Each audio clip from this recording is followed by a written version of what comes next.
जमीयत उलेमा हिंद के सदर मौलाना अरशद मदनी ने बीजेपी रुकने पार्लियामान के बेहुदा तबसरे को लेकर कार्रवाई की मांग की है और इसे शर्मनाक करार दिया है। मौलाना अरशद मदनी ने सोशल मीडिया साइट एक्स पर लिखा है, यह तो मुसलमानों के तय नफरत की इंतहा है। पार्लियामेंट के रुकन कुंवर दानिश अली के खिलाफ ऐसे गैर पार्लियामानी जबान का इस्तेमाल और इस पर कोई कार्रवाई न होना बेहद अफसोसनाक है। मुल्क की जमहूरियत की तारीख में यह पहला शर्मनाक वाकया है। फौरन कानूनी कार्रवाई करना स्पीकर की जिम्मेदारी है।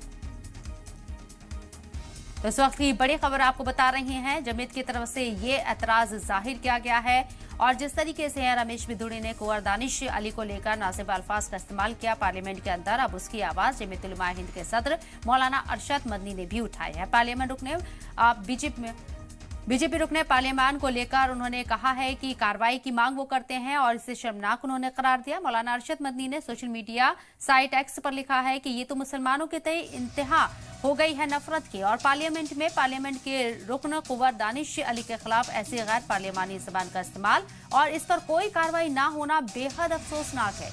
मुल्क की जमहूरियत की तारीख में ये पहला शर्मनाक वाकया है। फौरन इस पर कानूनी कार्रवाई करना स्पीकर की जिम्मेदारी है।